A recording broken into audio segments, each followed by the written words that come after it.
हर दिन कुछ न कुछ कारण कैसा भी हो चर्चा में रहता है। देश भर के अंदर राजस्थान की बात को दिखाया जाता है, कभी राजनीतिक बयानबाजी के कारण, कभी किसी दुर्घटना के कारण, कभी मंत्रियों के बड़भोलेपन के कारण। लेकिन अभी जो एक लेटेस्ट ऐसा मामला है जिसने झकझोर करके रख दिया और कई ऐसे सवाल भी खड़े कर गया। वो सवाल भी ऐसे हैं कि आप कुछ सोचकर देखेंगे और समझेंगे। तो मैं घटना बता रहा हूं, बिल्कुल ताजा और बिल्कुल सटीक घटना, जिसके बारे में पूरे राज्य भर के अंदर हल्ला मचा हुआ घटना है। राजस्थान के सवाईमाधोपुर जिले के अंदर टीचर, सरकारी स्कूल की टीचर, नाम सरस्वती। आप सोच के देखिए, नाम सरस्वती यानी विद्या की देवी सरस्वती नाम उनका।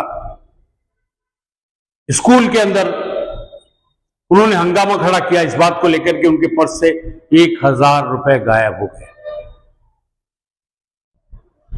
ये उनको नहीं पता कि वो पर्स में रखकर भी लाई थी या नहीं लाई थी, लेकिन चूंकि उन्होंने स्कूल में हंगामा खड़ा कर दिया कि उनका 1000 रुपया गायब हो गया। अब पूरे टीचर्स में भी, स्कूल स्टाफ के अंदर भी सबको पता चल गया कि 1000 रुपया मैडम सरस्वती का गायब हुआ है। अब सरस्वती जी के सामने एक चीज आई कि इस 1000 रुपए को चुराया तो बच्चों ने ही है, यानी खुद ही इन्वेस्टिगेशन पे तुल रही है और खुद ही ने अज्यूम कर लिया कि बच्चों ने चुराया। और कौन सी क्लास के बच्चों ने? क्लास 9th और 11th के बच्चों ने चुराया है, यानी 9th और 11th क्लास की लड़कियों ने वो पैसे उनके चुरा लिए, 1000 रुपया। अब वो बिल्कुल तिलमिला उठी। अब किस आधार पे उन्होंने माना कि बच्चियों ने पैसा चुराया है, लेकिन उनके तो धुन सवार थी कि बच्चियों ने चुराया। अब उनको सजा देके उनको पैसा वसूल करना, कैसा वसूल करना, क्या करना है?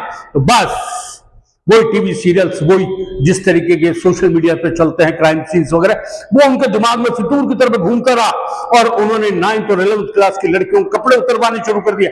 छी, सोचकर भी शर्म आती है कि एक टीचर कभी ऐसा घिनौना कृत्य कर सकती है, वो भी 1000 रुपए जैसी छोटी रकम के, और वो 1000 भी है या नहीं है ये भी तो कंफर्म नहीं है। लेकिन उन्होंने 9th और 11th क्लास के बच्चों को कपड़े उतरवाने शुरू कर दिए और सबको ऐसे चेक कर रही है जैसे बच्चों ने ही, उनको कंफर्म है कि बच्चों ने ही अपराध किया है ये। लेकिन जब जांच हुई, कपड़े भी उतरवा दिए, किसी बच्चे के पास पैसे नहीं मिले। इतना गंदी सोच, इतने घिनौनी कृत्य, एक वो भी फीमेल टीचर के द्वारा, सोच के भी शर्म आती है।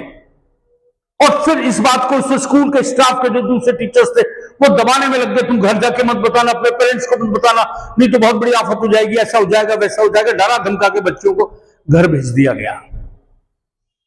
लेकिन 9th और 11th की जो बच्चियों के दर्द जो यहां सीने में लगा, सब बच्चियों के सामने सबके कपड़े उतरवाए गए, उनकी शीलता को भंग करने की कोशिश की गई। उन बच्चियों के कितने दर्द उनके अंदर तक घुस गया, उस कल्पना उस सरस्वती मैडम के समझ में नहीं आई थी। वो उन दूसरे स्टाफ के भी समझ में नहीं आ रही थी कि वो इस तरीके की बात को दबाने का प्रयास कर रहे हैं। जब बच्चों ने घर जाके बताया तो पेरेंट्स ने हंगामा कर दिया और अगले दिन पूरे ग्रामीण सब इकट्ठे हो गए, स्कूल के ऊपर ताला जड़ दिया, शोर शराबा हुआ, हंगामा हुआ, बिल्कुल जिला शिक्षा अधिकारी कार्यालय तक सूचना पहुंची। आनंद फानंद के अंदर सब दौड़ के वहां भागे कि इतना बड़ा मामला हो गया, कर गया, और तुरंत प्रभाव से उनको सस्पेंड कर दिया गया। 2 टीचर्स को भी कार्य मुक्त कर दिया गया। सवाल कई छोड़ गया ये, क्या एक टीचर का सस्पेंशन ही इतनी बड़ी सजा के लिए काफी है?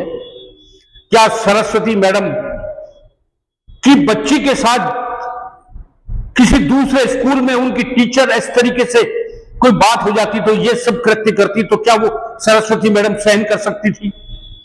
यदि नहीं सहन कर सकती तो इन बच्चियों के लिए वो भी तो मां की तरह थी, कैसे उनकी हिम्मत हो गई और कैसे उन्होंने कृत्य किया? टीचर क्यों नहीं यह समझता कि स्कूल में पढ़ने वाला बच्चा उसका खुद के बच्चे से ज्यादा कीमती है? और फिर उस सरस्वती मैडम को यह भी क्यों नहीं समझ में आया कि इनकी शिक्षा में कहीं ना कहीं कमी है, जो उनको शक हुआ अपनी बच्चियों पर ही, जिन बच्चियों को पढ़ाती है रोज, तो वो भी पैसे छुड़ा सकती है।